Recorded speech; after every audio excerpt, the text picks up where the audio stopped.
Tipsy Spinda, I'm your host Tipsy, and today we're going to go ahead and continue our Pokemon Yellow playthrough. We're a little bit behind schedule. There was supposed to be 2 videos coming out this week. There still will be a second one. It's probably going to come out Sunday. So do stay tuned. We are still doing that giveaway for Pokemon Blue. Make sure you comment your name in the bottom of this video.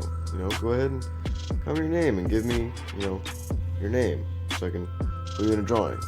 Right now we are going from Violet City all the way to Fuchsia City. The reason we're not taking the bicycle lane is because I really don't feel like going that way. So, in this version of the Pokemon universe, Red decides to go this way instead of the bicycle route. And we're just gonna electrocute the heck out of that Goldeen and go this way. And we might actually do a new theory video coming up, or really a debunking of a theory.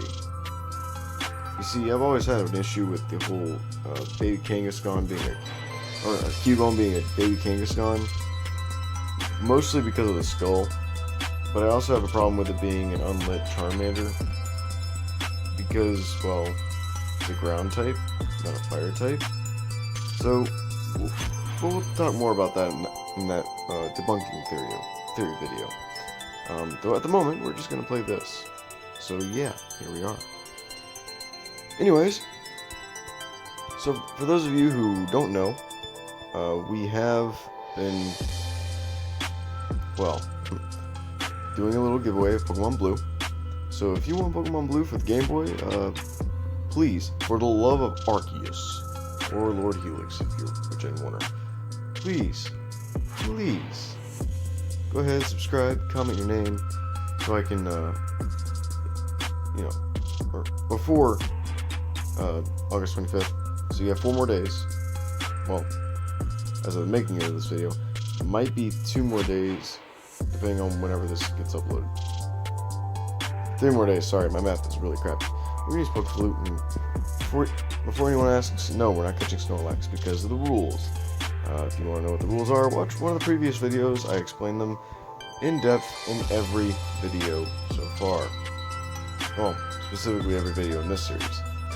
Now, since we're just gonna go ahead and beat up the Snorlax, we're gonna use Gengar and just, sweep with Thunderbolt. There goes a Snorlax that I'll never own. Or, really, this version of Red will not own until later. Not in this point in his life, anyways. Yeah, for those of you who don't know, the Pokemon Yellow playthrough is actually based on Birdkeeper Toby's version of the Pokemon Multiverse theory. So, there's that. And since the Pokemon Multiverse theory was proven correct, I guess this is this version of Red and his team, which at the time is made up of a Wartortle, a Mr. Mime named Miles, a Pikachu, a Gengar, and an Ivysaur. So yeah, there's that. So, let's continue. I'll see you in Fuchsia City. So real quick, I would like to point out that, yeah, you can battle Farfetch'd with trainers, but the only way to obtain Farfetch'd in Gen 1 is through an in-game trade in Vermilion City, where you trade a Spearow for a Farfetch'd. I don't know why they would trade a Spearow, or trade a Farfetch'd for a Spearow, considering Farfetch'd is rare in Kanto, since it's like going extinct. But whatever, hey, you do you, bro.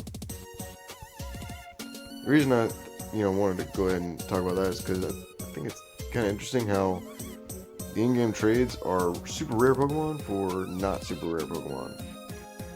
I mean, it's convenient from a gameplay standpoint, but from a lore standpoint, it's like, bruh. Like, bro, no. It's a terrible idea. What are you doing? Alright, we beat that guy. We're gonna go through here. Actually, you know what? I'm kind of poisoned here, so we're gonna make Ivysaur use Cut. Yep. I'm just gonna keep going. Oh, Miles fainted. And I still went through and did not get the item because I got really quick fingers. Here we are in Fuchsia City. Shibuya.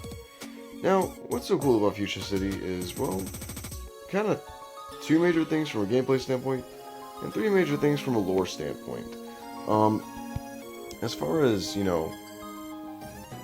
lore is concerned, there's the Fuchsia City Gym, led by Koga in Gen 1 and his daughter in Gen 2. Then there's also, the Safari Zone Zoo in Fuchsia City. Like there's a Chansey, a Kangaskhan, a Voltorb, a Lapras. Whatever fossil Pokemon you aren't getting, like if you chose the Dome Fossil at Mount Moon, then this right here would be an Omanite. But if you were to choose the Helix Fossil, this would be a Kabuto. I always pick the Dome Fossil because that's just the way I roll. And this right here, oh wait, this is the Kangaskhan, so the other one's probably the Slowbro. So yeah. Now this here is the Safari Zone. You need this to get Surf. And you really have to know what you're doing, because it is the only way to get Surf. So to adhere to the rules, we're not going to catch anything in here, but we are going to go through here because we have to progress through the game. But this is the third attraction to Fuchsia City. So yeah. So right here, you gotta pay this guy $500 to get in. He gives you 30 Pokeballs. Yeah, that's cool. So Safari Balls, sorry. And then he puts you in here. So we go through here, blah blah. Gotta go through here, and really, there is a direct route, but I'm not gonna look it up. We're just gonna run from everything, and hope like crazy that we don't run out of steps. If my finger doesn't, keep slipping on the wrong button. See, just like you guys can't see the buttons, neither can I.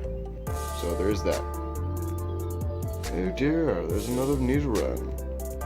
See, that Scyther, under normal circumstances I would have caught it, but because of the rules of this playthrough, Red does not get a Scyther until much later on in life.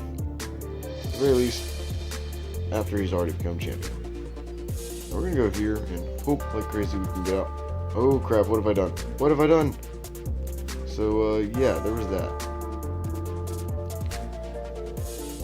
Okay, try to make it here. Is this it? Is this it? Let's see. There's a max revive. That's cool. And oh no, we're so close. Wait, we might be there. Ladies and gentlemen, we don't have any room for the item, but that's okay. Oh, wait, no, it's not. No, that is not okay. Let's go ahead and toss these moonstones, both of them, because I'm not going to be using them. I know it's hard to see. It's hard to watch. I know, but here we are. Really, oh no. Okay, we're gonna try this again, off screen mostly. Okay, we're gonna try going through here. It's another area. Oh wait, no, this is where we went last time. Okay, no, we don't want you, Nidoran. Sorry. Under normal circumstances, I would totally get a Nidoran because I love Nidoking and I love Nidoqueen, but not today. Not today. All right, we're almost there. Hopefully it won't ding dong and then we won't have to go, but hey, there's some gold teeth. So that item was the gold teeth and I just picked it up after tossing an item off screen. And now I need to toss more items, so let's go here. Item tossing. I think we'll get rid of an X accuracy because I don't actually use those kinds of items. And I just remembered I'm supposed to use this here rare candy on Pikachu, so we're gonna go ahead and do that. Booyah. Pikachu got a rare candy. There's a TM. Wonder what it is. Let's find out. After I get Surf. Which is right here in this building right here. I talked to this guy. He says, finally, you're the first person to reach the secret house. I was getting worried that no one would win our campaign prize. So, in this timeline, Red is canonically the first person to get the HM Surf at the Safari Zone in Fuchsia City. There's your little in-game lore. Now, before we continue on to the gym, let's go ahead and look here. See what that little TM is. It's TM32. It's Double Team. Now, Double Team is pretty useful, but I don't really want to use it, so we're going to save right here. Actually, before we go to the gym, we need to go here. This is the Game Warden's house for the Safari Zone. And we kind of picked up his teeth in there, so we're going to give him his teeth back. Yeah. Here you go, gold teeth, pop them back in. Kind of gross, really, but you know how it is with, dentures. When you get old, you lose your teeth, blah, blah, blah. And, for helping him out, he gives us HM4, which is strength. So first we're going to go ahead and teach strength to one of our team members. It appears that Wartortle is the only one that can learn strength. Well, Gengar, but I'm not teaching it to Gengar.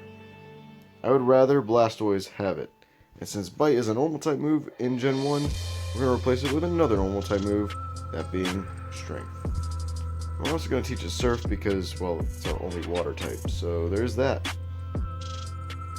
So, yeah, we're going to get rid of Water Gun. We're going to keep Tail Whip because I like being able to weaken defenses. And I also have other plans for that. So there's that. So now, we're going to use Strength to move this here boulder. We're going to go up here. And we don't have any items left. So, well, any item slot left. So let's go here. And, can we toss this? I always wondered, oh, you can't toss key items here either. I always wondered if you could do that. Well, then I'm going to use HP up on Pikachu. I'm also going to use it on Pikachu. Now, why did I use it on Pikachu twice? Well, same reason I'm using the rare candies on Pikachu. It just feels like it needs to be done since, it's Red's first Pokemon in this playthrough, and therefore it's also his best friend, who he spends a lot of time with. So there's that. Now onward to the gym. Now if you look at this sign here, it says Fuchsia City Pokemon Gym, leader Koga, the poisonous ninja master. Now what's interesting about Koga is that his gym doesn't necessarily only use poison types, but they all seem to use poison type moves. Like, this guy for example has a Hypno, okay? Hypno is definitely not a poison type. It is a, well, psychic type. And he just wiped the floor with my little buddy there. So we're just going to use Pikachu and hope it works. Because Wartortle seems to love getting his butt kicked. And apparently so does wow, I just did an idiot move. I put Ivysaur up against a psychic type. And, yeah, I didn't think that would work. So it appears we are going to have to use Miles. And he's going to use Seismic Toss because that's how we roll here. Shibuya. We're going to have to use Miles to get through this. I'm going to go to the Pokemon Center real quick off screen. Okay, I'm back and we're fighting this other gym trainer. He's got Drowsy. Now, I don't know if you guys know this, but I'm actually quite fond of Drowsy and Hypno. A lot of that has to do with, one of my first shinies in Gen 4 was actually a pink Drowsy. Though my first shiny ever was, for those of you who don't know, a pink Wooper. So I've actually, weirdly enough, become rather fond of pink shinies. I know that might sound a little weird, but a lot of them are kind of cool. As long as they don't, share up your eyes. So yeah. So another example of non-poison type in this gym is this guy is Sandslash. He's one of the jugglers. Or sorry, no, he's a tamer. Sorry. He also uses Arbok. So we're gonna switch out to Miles. And other than Miles, my team's kind of getting its butt kicked here because I came horribly prepared. But in this version of things, Red isn't exactly the most competent of trainers. He's not quite as bumbling an idiot as, say, Ash from the anime, but he's not exactly, he's definitely not his normal A-tier trainer, you know what I'm saying? He's not like he normally is. Gengar here is wiping the floor with everybody. Also, if you guys would like me to do things a bit more lore-heavy, as far as, playthroughs in the future, let me know. Or if you want me to do certain challenges, because I do have some things in mind. Though at the moment, since I do also have a regular job, other than YouTube, there are other things going on in my life. So I can't always do more than one, and I really can't do more than one playthrough. Now, we've made it to Koga. Now before we battle this guy, we're going to use this here Max Revive. Long before the Pokemon League, we're going to use it on Wartortle. And we're also going to use this here Fresh Water on Miles. And we're going to use this Full Restore on Pikachu, because that's just how we do things. Now, without further ado, let's battle Koga. He says, "Wahahaha, who laughs like that? A mere child like you dares to challenge me. Very well, I shall show you true terror as a ninja master. Ooh, scary. You shall feel the despair of poison and sleep techniques." See, I don't know. Koga's always been kind of weird for me. My first battle with Koga ever, because I started with Pokemon Silver version, was, well, it was different. See, my first battle with him was when he was a Elite Four member, not as a gym leader. I never battled him as a gym leader until, if I remember correctly, it was when I played Leaf Green on the Game Boy Advance. Before that, nope. It was not that kind of battle. And what I think is funny is they use this Venomoth here, which, yeah, I get it. Venomoth is definitely a poison type, but I don't know. I think it's funny because sometimes Sabrina will use it, but in those games where Sabrina uses Venomoth, Koga does not. And I've always found that a little interesting. Well, my level 100 Gengar just totally wiped the floor with Koga, so that is pretty cool. And now I can use Surf outside of battle, and he gave us the move Toxic, which I will definitely be using right now. Now, I'm sure you might be wondering, which Pokemon's going to have Toxic? Well, actually I've changed my mind. I'm going to give it to Aerodactyl when we get it. For those of you who don't know why I'm talking about Aerodactyl, and why I'm saying when, not if, long story short, I asked you guys if y'all wanted me to get a Charizard or an Aerodactyl as the flying type for this team, and the only person who ever commented for that was, well, a person who voted for Aerodactyl. So yeah, there's that. Now, in the next episode, we will go and take down Team Rocket in Saffron City, or we might possibly go ahead and do a little bit of other stuff. We'll see what mood strikes me. Please make sure to enter for that Pokemon Blue giveaway. The contest will end shortly. We only have a few more days and then done. So until next time, I'll catch you later. Oh, and to, win that Pokemon Blue, all you have to do is subscribe and comment your name below a video published between August 5th and August 25th of this year. Thank you, and have a lovely day.